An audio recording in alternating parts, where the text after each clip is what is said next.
Thank you very much. I will try to give you an overview of the nuclear market seen from the point of view of an electricity company based in Europe.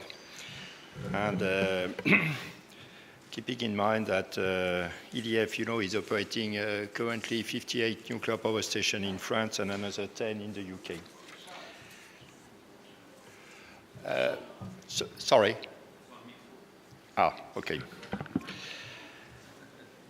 I will try to present few figures on the present situation of the nuclear industry, electronuclear industry, then to try to give you some idea of the role of nuclear electricity generation in the decarbonization of the electricity generation mix worldwide, to give you an idea of how much and where are nuclear plants under construction currently, and I will try to present you some issues and some questions raised by the present situation for the industry. You see on this diagram the evolution of the electricity generated by nuclear from the very beginning. You could see some evolution, especially after the late 70s.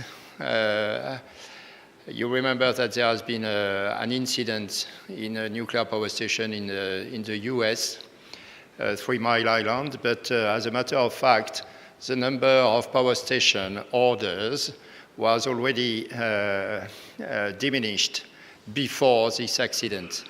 And then the reason of the change in slope of the growth of the nuclear power output is mainly due to economic reasons rather than the incident of 3 Mile Island back in 1979.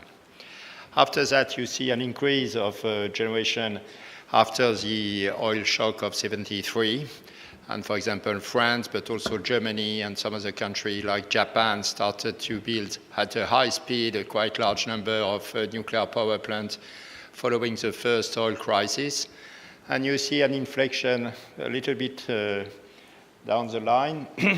And of course, this is the impact of the Chernobyl accident, 1986.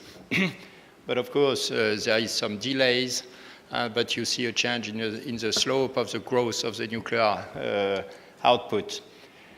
After that, we come to the beginning of the year 2000, and you see a plateau in the generation. And this is, in my view, due to the fact that during the 90s, not a lot of orders of new power plants have been made, just because you may remember that there has been the counter oil shock, and the price of oil and gas has started to decrease in 1986. And during the 90s, oil prices have significantly lowered. And keep in mind that in 1999, the oil price was $9 per barrel.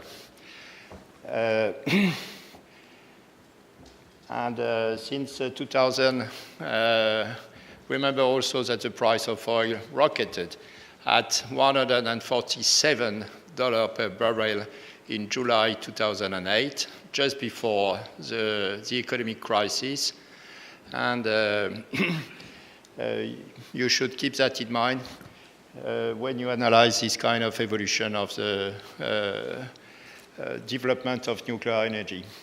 After that, you see the big drop after Fukushima, which is largely due to the shutdown of the 50 nuclear power plants in Japan.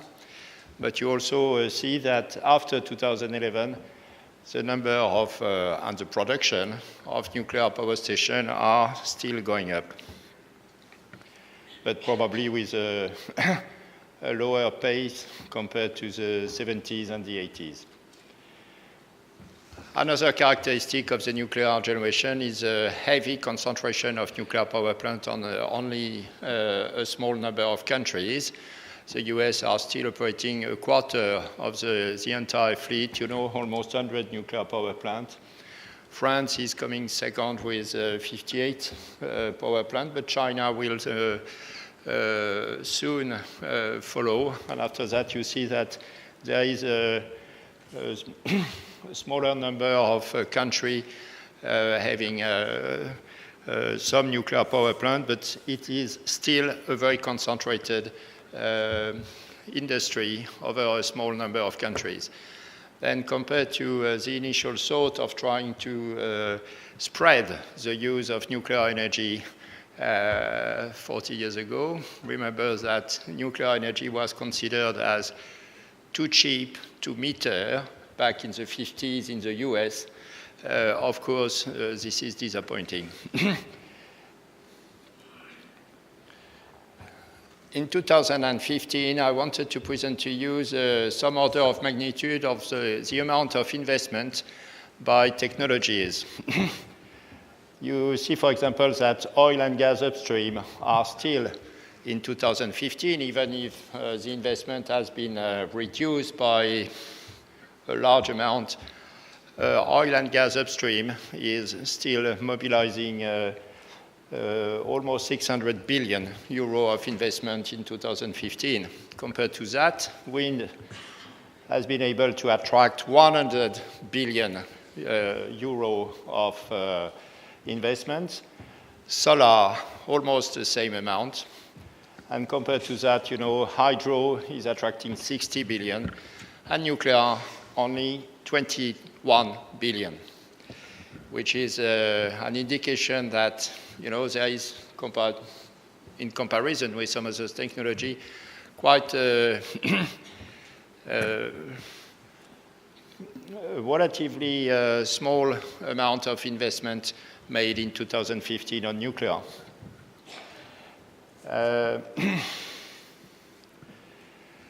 What could be the role of nuclear for decarbonizing the mix, the electricity generation mix? Of course, this is a big question for the electricity company now, is how to make the electricity sector less CO2 emitting. Remember that the electricity is responsible for 40% of CO2 emission.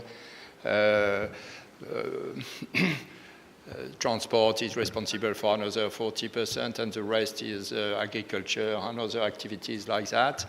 And of course, electricity has a great responsibility in the emission of CO2. And of course, nuclear having no CO2 emission at all could play a big role. But of course, there is no consensus among the experts, on the role of nuclear. And you can show on the on this diagram, which is coming from the IEA, the range of scenario for demand, for the evolution of electricity demand. And there is quite a lot of variation depending on the scenario between now and 2040. When you come to the energy mix, of course, the ranges are bigger. And you can note that probably there is an extremely big range of assumption regarding the role of coal in the electricity mix. Today, coal is by far the largest source of electricity, and by far, of course, the CO2 emitter, and the main challenge for the electricity sector is definitely to know how to get rid of coal or not. And for that, of course, because coal is a very cheap base load kind of energy, nuclear could play a role alongside with other energy. But gas and oil will continue to keep quite a large amount of, quite a large share. Hydro will continue to play its role, and we have clearly big expectation to increase the role of other renewable, mainly hydro and wind, solar and wind. But you see on this diagram that there is a lot of divergence between experts on the possibility to increase or how much to increase the share of renewable, of this kind of renewable in the electricity system. And the reason is very clear. Wind and solar are intermittent, and nobody knows really what is the limit of putting intermittent energy on a grid. And there is a lot of research, a lot of large-scale experience. And let me give you, for example, the experience we benefit now from Germany. Germany has spent quite a lot of money to promote wind and solar, but wind and mainly wind are put in the northern part of Germany, and the main consumption is in the southern part of Germany, which is much more industrialized than the northern part. And then Germany has to build a quite large amount of new transmission line from the north to the south. And of course, they have not been able to do it because it's even more difficult in Europe to build new power line than to build a nuclear power station in terms of public acceptance. Then today, when the wind is blowing in Germany, the German power, the wind power cannot go directly to the southern part of Germany, and it's spread in Poland or in Netherlands and France, creating a sudden variation in the price of electricity in those two countries, creating even sometimes some opportunity to have negative prices in some part of the network.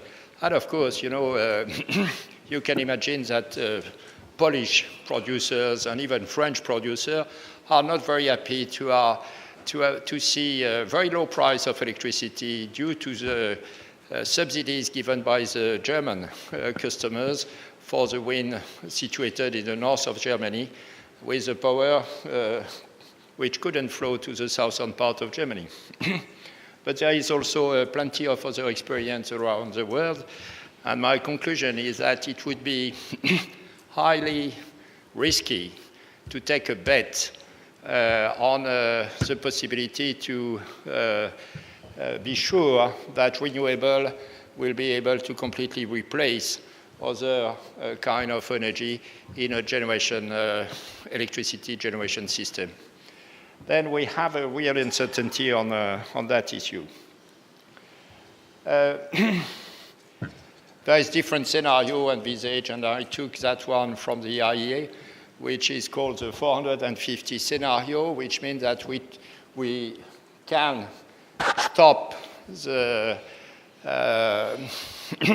concentration of CO2 in the atmosphere at 450 ppm, which is the level considered as acceptable for having 2 degrees of global warming and no more. And in such a scenario, you see that you have a lot of investment to be made in non-CO2 technology, and you see that in that scenario, there is some room for increasing the investment in the nuclear sector. On this diagram, you see also other projection of the share of nuclear energy between now and 2035, and you have a quite large range of assumption, but there is some room, once again, for having a development of new nuclear energy used in the electricity system. And keep in mind, of course, that the future will be maybe with less energy, but more electricity. Then in a bigger electricity system at the world level, you may have an increasing share of nuclear, but of course, the range of assumption is quite large. Another scenario presented this time by the US Energy Agency, where you see some prospect for doubling the share, the output of the nuclear compared to some other energy. in another scenario, you see the share of different technology between now and 2040. But of course, this diagram is made in terms of installed capacity. And everybody knows that to compare the installed capacity of wind, which is used in average, which is useful in average 10% of the time, to a coal capacity or a nuclear capacity, which can generate electricity during 90 or 95% of the time, is a little bit tricky. But I wanted to show you that diagram in order to give you an idea of the, when it is presented like that, to give you an idea of the slice made by nuclear for the existing one and for the new one. And you see that with this kind of presentation, some people could argue that nuclear became marginal in the system. When you took another view in terms of energy generated, and at the end of the day, this is energy which is useful for a country and for the people, you have also a very different figure. But I consider that this is part of the problem. Sometime in presentation made to the general public, we may give the feeling that nuclear is becoming marginal, even in solving the problem of meeting the electricity, the growing electricity demand in the world. But you have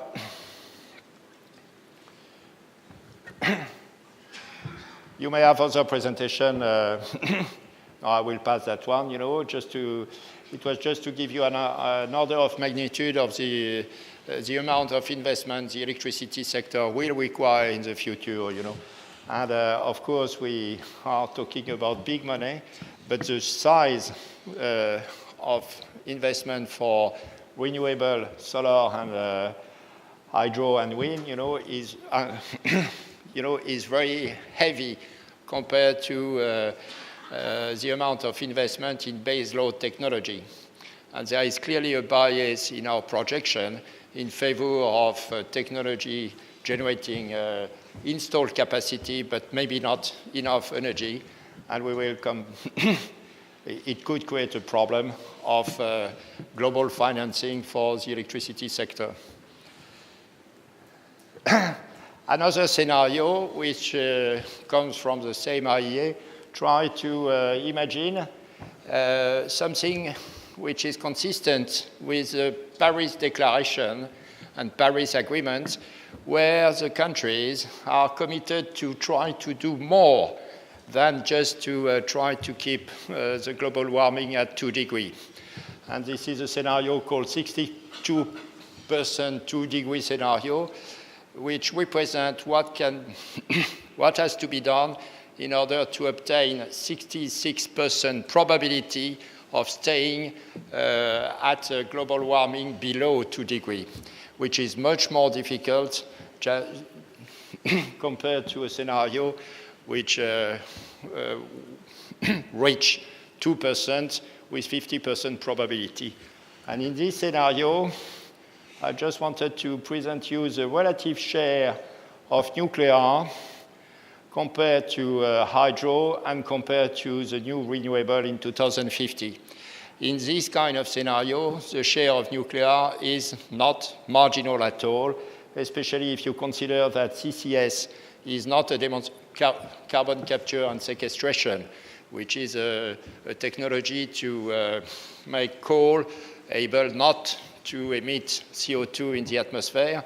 This technology, which has been worked on for decades now, is not at all starting to develop, And my other remark concerns the role of coal.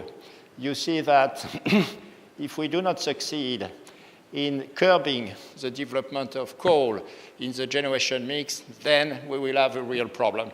Then once again, the real problem for decarbonizing the electricity mix and trying to solve the global warming problem is how to get rid of coal.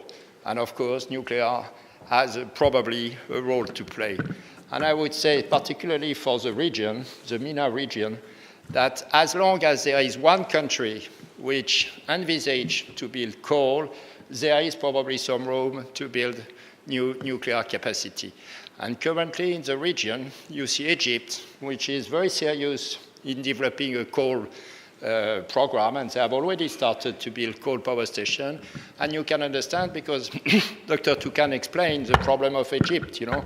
They run short of fuel, short of electricity, and of course, they were short of gas until the discovery of SOR. And of course, the cheapest option is to rush to develop coal. But Egypt has a serious nuclear program also, but of course, it's difficult for them to finance, and it will take time. The other country of the region which has the same kind of policy is Turkey. Turkey is wonderfully placed to attract gas, but it's expensive gas, and it relies on import, And Turkey wants to have more option and more strategic independence, and Turkey is developing coal, of course. But of course, Turkey has also a nuclear program under development, and this is a very interesting case. It was just my remark on the role of coal, and for an electricity company, the future is quite clear, Or we succeed in decarbonizing our mix, or we failed, and at the end of the day, we will end up with a mix of renewable and coal, which will be a catastrophe for the global warming. Then we have really to try to be more innovative in trying to diversify our fuel mix, and nuclear has clearly its role to play. Just to give you some indication, there is currently, I count 49 nuclear power stations under construction, which will be commissioned before 2020. There may be some others which will be commissioned later. My remark is that 50% are in China. If you add Southern Asia and Middle East, this is 75%, 3/4 of the nuclear plants under construction, which are in the eastern part of the world. If you add Russia, this is more than 85% of the nuclear power plants which are built outside of Europe and the US, and even in South America. You can see that on this map, and my comment is that, it's very interesting from a European perspective to see that continental Europe is becoming less and less convinced that nuclear has a role to play in the future. But at the end of the day, the world is not turning around Europe, It's going outside Europe. And the challenge for the rest of the world is clearly how to decarbonize not the European electricity mix, but the electricity mix where there is a need for power, which is clearly Asia, this part of the world, Africa tomorrow, and this is where are the challenge. Then I consider that part of the problem a European utility like EDF has is to try to correct the perception of the European politicians and the European Union particularly views that there is still a long way to go in making effort to decarbonize the European electricity system, where the challenges are really outside Europe, And I could develop that a little bit. The problem in Europe is that there has been already a fair development of electricity. The economic crisis since 2008 clearly had an effect on the development of economic development in general and the rate of growth of the electricity demand. Additional development and quick development of renewable has added to that element, and we face now an overcapacity of electricity in Europe, which is in continental Europe, which is very, very clear. It has a cost. Let me give you just some figures. Germany is spending every year 24 billion euros to subsidize renewable, every year. Italy is spending around 11 billion a year of subsidies, pure subsidies, to support the development of wind and solar. At least you can consider that there is more solar in Naples than in Hamburg, and it makes more sense to spend a little bit of money to have solar in Naples than in Hamburg. But the numbers are there. Spain, are spending like almost 10 billion a year of subsidies. Spain government has decided to stop subsidies and even to have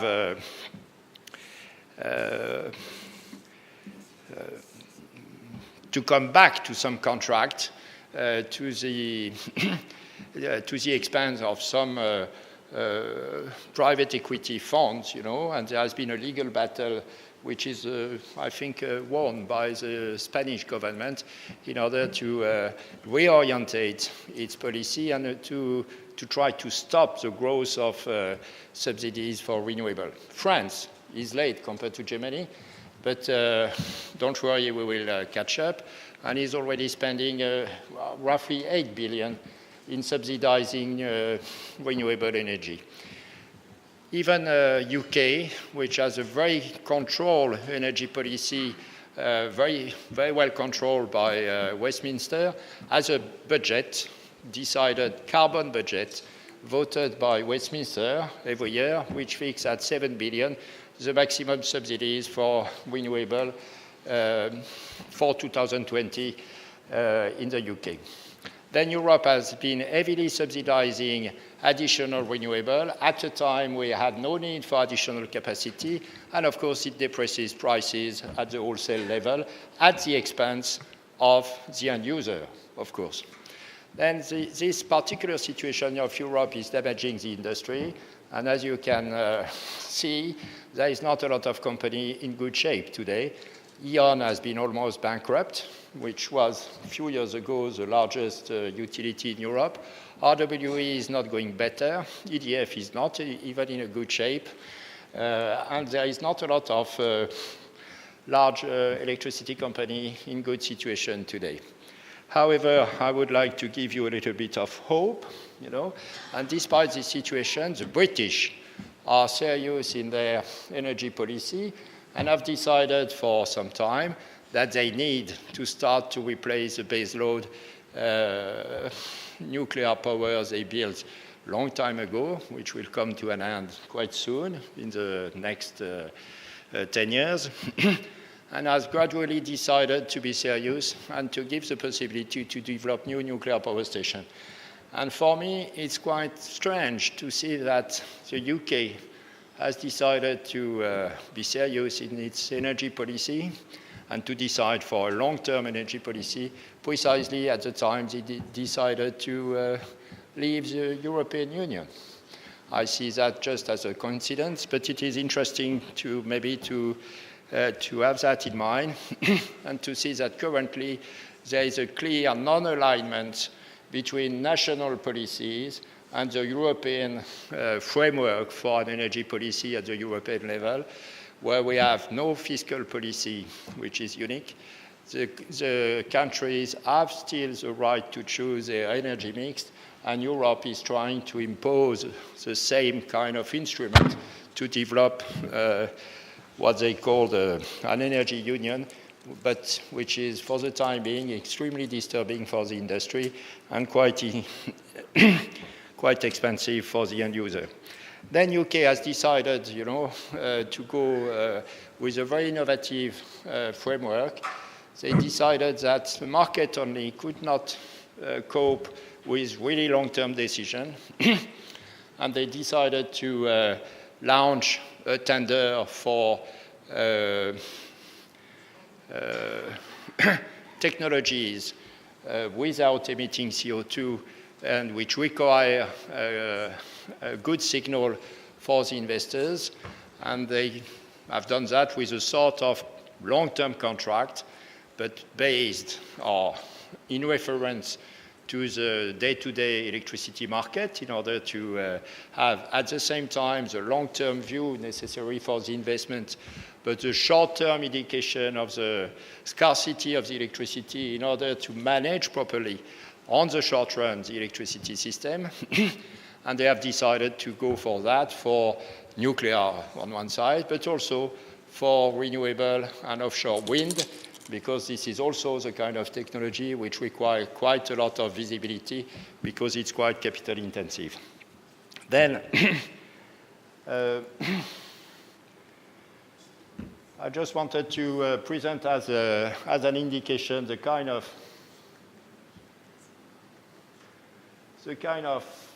timeline followed by the British in order to come to a decision where, as a matter of fact, EDF has decided to commit itself for building 2 new nuclear power stations in the UK in the coming decade. It has started, before 2006. Already in 2003, the British government published a white paper saying at a time where oil was still in the range of less than $20 per barrel, that it was a good idea to not drop the nuclear option. Remember that at that time, Germany had already decided for the first time to get rid of nuclear. The British started to think long-term as soon as 2003. In 2006, they really issue a government proposal to really start again seriously in nuclear.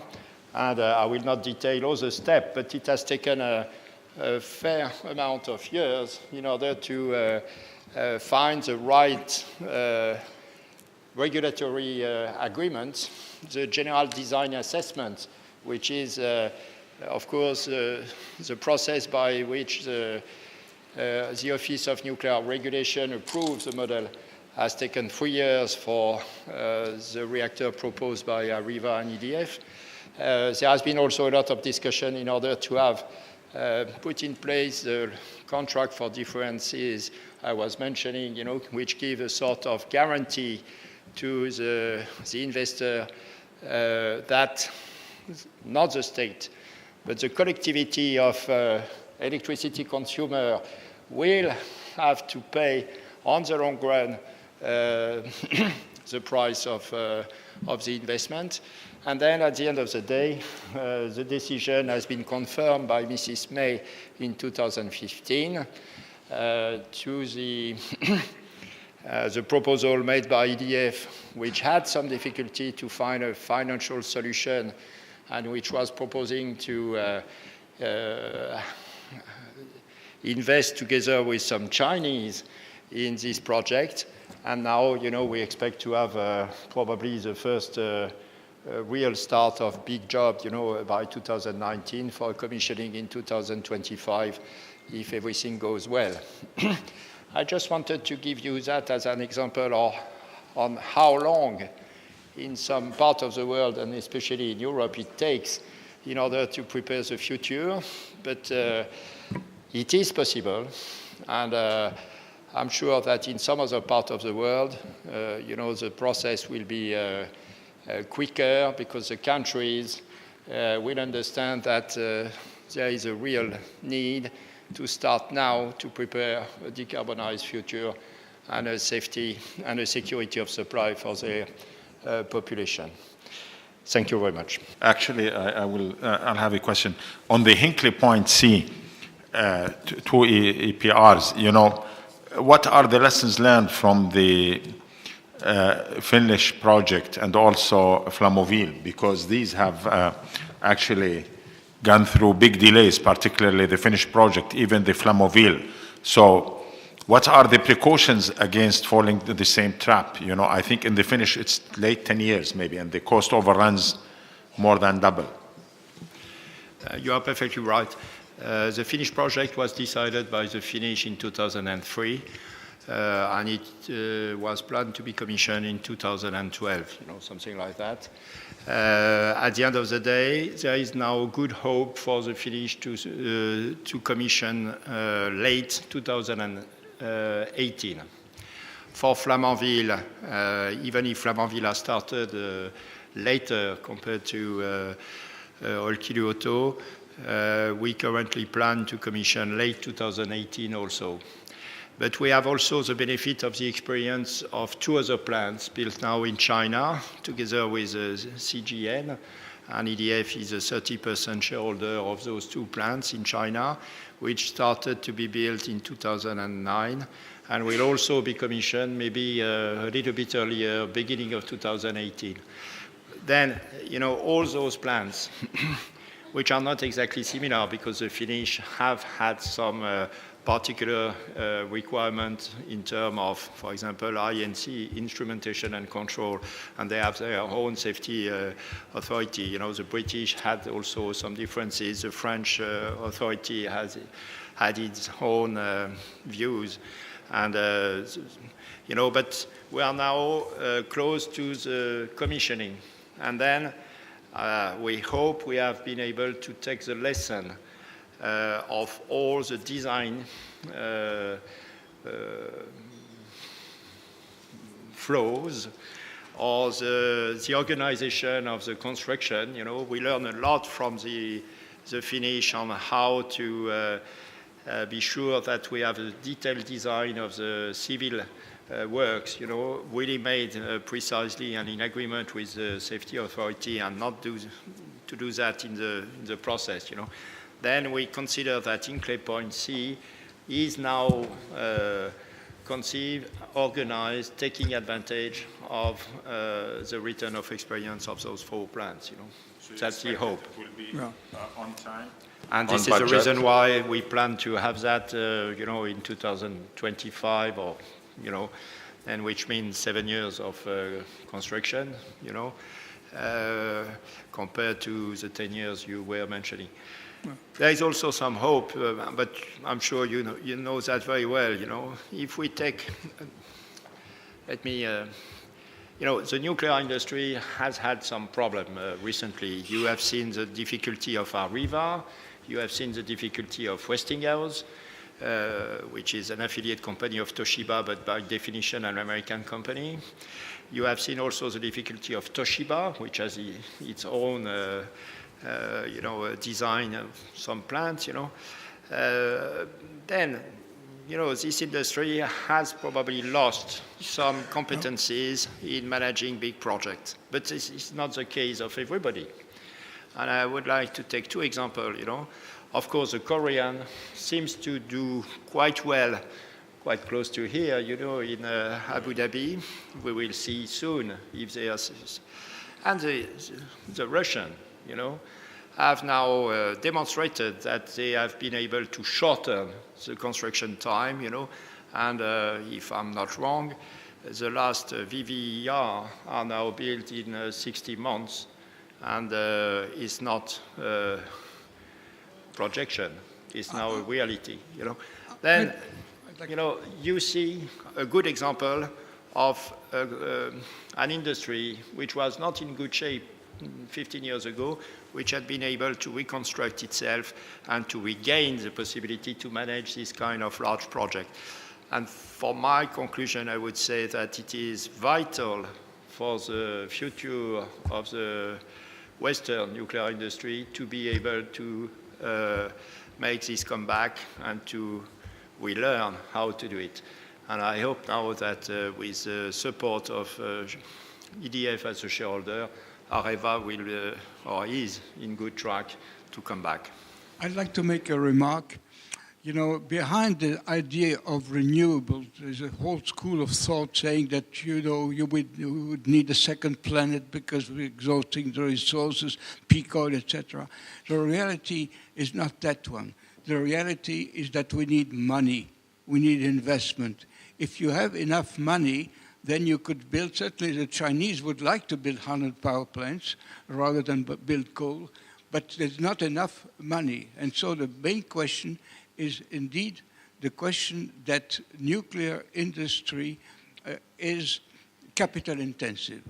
And also to come back to the remark that we said, what is the real price of kilowatt hour? It all depends on how long you're going to have. you can build for 20 years, up to 60 years, and then every 10 years you need a major overhaul, which the French call carénage, which means that there's still something about the Navy and nuclear industry. But the real problem is really not a shortage of resources, but a shortage of money. Okay.